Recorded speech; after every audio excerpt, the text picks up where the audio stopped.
दो भिखारी, एक अंधा एक लंगड़ा। एक विदेश के धर्म साहित्य की बोध कथा है जो सोचने लायक है। देश छोटा हो या बड़ा, विकसित हो या अविकसित, देव स्थान और मंदिर में भक्त की अवर जवर तो रहती ही है।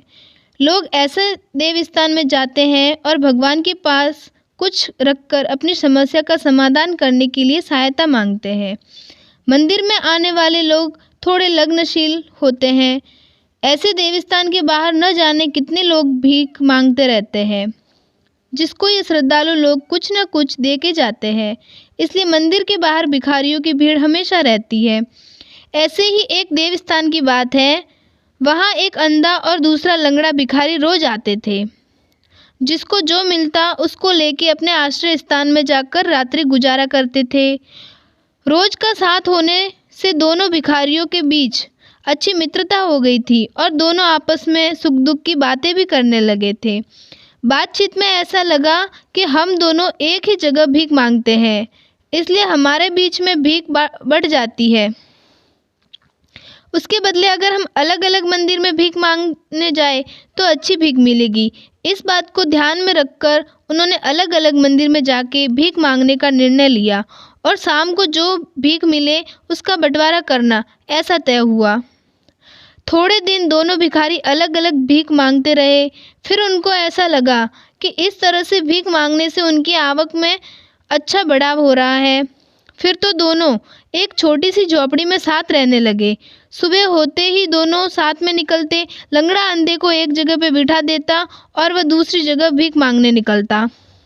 इस तरह से दोनों की आवक बढ़ गई। उन्होंने अब धंधा अच्छा चले उसके लिए एक योजना बनाई।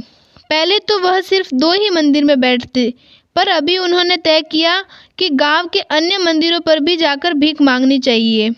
लंगड़े भिखारी को लगा कि अंधे को ज़्यादा भीख मिल रही है, इसलिए वो उसका सहारा देके दूसरे बड़े मंदिरों में बिठा के आ जाता।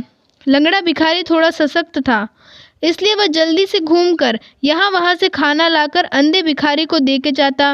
रोज रात को खाने के बाद दोनों दिन भर हुई कमाई का बंटवारा करते थे। ऐसे दोनों के पास बचत होने लगी थी। थोड़े दिन तो सब बराबर चला, पर कुछ दिन बाद दोनों के मन में शंका होने लगी। विश्वास से शुरू हुई भागीदारी एक दूसरे के प्रति अविश्वास से डगमगाने लगी। इस तरह दोनों के मन में पाप घुस गया और दोनों दिन भर की हुई कमाई में से थोड़ी कमाई दिखाते, बाकी की छुपा देते थे। अंत में दोनों की आवक घटने लगी, इसलिए दोनों भिखारी एक दूसरे के ऊपर आक्षेप करने लगे। कोई दिन तो दोनों के बीच मारामारी भी होती और कभी कभी तो गाली गलौज भी होती थी। और ऐसे ही दोनों के सुख के दिन खत्म हो गए। तुरंत तो अलग होना संभव नहीं था, इसलिए दोनों ने साथ रहना चालू रखा, पर दोनों के मन में एक दूसरे के प्रति द्वेष जाग उठा था। इस संजोग के दौरान उन दोनों भिखारियों को विचार आया कि हम लोगों से भीख मांगते हैं, उसकी जगह क्यों न भगवान से मदद मांगे। भगवान सबको देते हैं तो हमको भी ना नहीं बोलेंगे। अगर भगवान को प्रार्थना करेंगे तो वह अवश्य प्रसन्न होंगे और हमारा दुख दूर करेंगे। अब दोनों मंदिर में जाके रोज भगवान से प्रार्थना करते थे। उन दोनों की भाव भरी भक्ति को देखकर भगवान प्रसन्न हुए और एक रात को स्वप्न में आकर जो मांगना हो वो मांगने को बोला।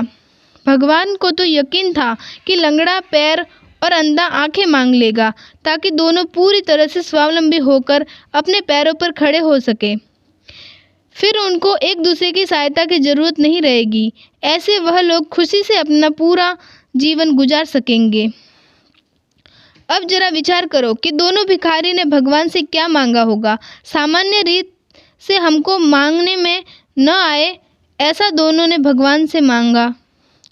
लंगड़े भिखारी ने मांगा कि हे भगवान, इस अंधे भिखारी को लंगड़ा बना दो ताकि वह ठिकाने पे आ जाए। और अंधे भिखारी ने मांगा कि हे भगवान, इस लंगड़े को मेरी तरह अंधा बना दो ताकि उसकी अक्ल ठिकाने आ जाए। भगवान तो तथास्तु कहकर अंतर्ध्यान हो गए, पर दोनों भिखारी अंधे और लंगड़े होकर गांव में भीख मांगने लगे। कहावत है कि इस प्रसंग के बाद भगवान ने वरदान देना ही बंद कर दिया और सबको अपने अपने भाग्य और कर्म पे छोड़ दिया। इस तरह भगवान तो प्रसन्न हुए, पर भिखारियों से मांगना नहीं आया, इसलिए दोनों भिखारी भीख मांगते और भटकते ही रह गए। मोरल ऑफ द स्टोरी, विश्वास से ही दुनिया चल रही है। एक दूसरे के प्रति इतना द्वेष कभी नहीं रखना चाहिए, क्योंकि यही द्वेष हमारी बुद्धि का सर्वनाश करता है। इससे हम पहले से भी ज़्यादा कमज़ोर हो सकते हैं।